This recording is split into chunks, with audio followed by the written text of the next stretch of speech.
Непонятные символы на черном мониторе и сложные формулы, но только не для этих ребят. Студенты топливно-энергетического колледжа готовятся к предстоящему чемпионату WorldSkills. Начинающий программист Магомед Мамилов создал компьютерную игру, хотя и увлекся программированием относительно недавно, только после поступления в колледж. Но у молодого человека уже есть успех и опыт участия в таких чемпионатах. В прошлый раз мы занимали призовые места. Я именно занял второе место.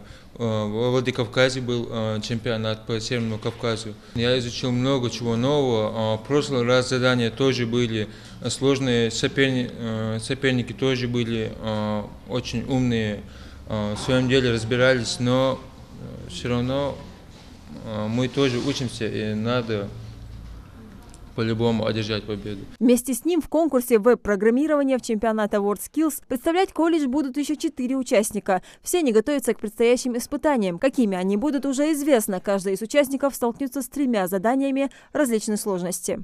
Разработка сначала, первый модуль идет, то есть первый день идет разработка мини-игры браузерной. Второе, разработка программы для записи к врачу со всякими критериями. И третье – это уже наполнение сайта на технологии CMS. WorldSkills – международное движение, цель которого – повышение престижа рабочих профессий и развитие навыков мастерства. От традиционных ремесел до многопрофильных профессий в области промышленности и сфере услуг. Сам чемпионат считается успешным пройденным, если соблюдены 3 условия. Первое – это наличие материально-технической базы, соответствующей требованиям WorldSkills.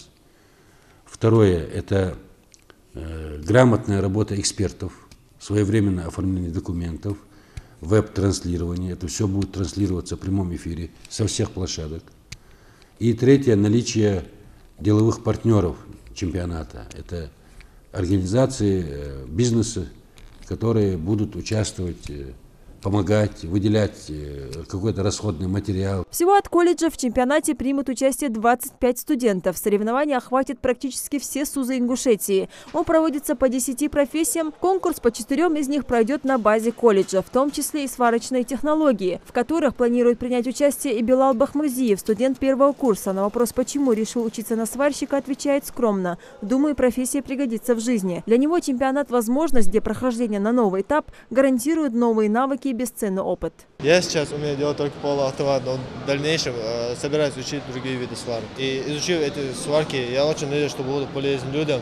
И к апрелю надеюсь подготовиться к соревнованиям. Если раньше сварочные специалисты работали только с 2 видами сварки, то отныне их количество возрастет до 6, и студентов будут обучать на новом шведском оборудовании ESAP. Очень скоро их знания будут востребованы во всем мире. Мастера колледжа уже прошли курсы обучения стандартам WorldSkills.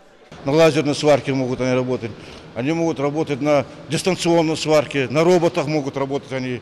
Это как? Это не значит, сварщик – это рабочая профессия. Сварщик может сидеть в том кабинете, может сидеть, а аппарат будет стоять здесь. Он будет джойстиком будет регулировать через монитор и наложить, что он будет сделать. Готовится к чемпионату теперь на международном уровне. В республике он проводится 3-й год и до сих пор отвечал всем стандартам. Однако в этом году требования изменились, и необходимо было укрепить материально-техническую базу. На профильное оснащение у колледжа ушло 29 миллионов рублей, а проведение чемпионата в регионе – один из критериев эффективности работы госсубъекта. Наша национальная сборная выиграла чемпионат мира в Дубае в прошлом году.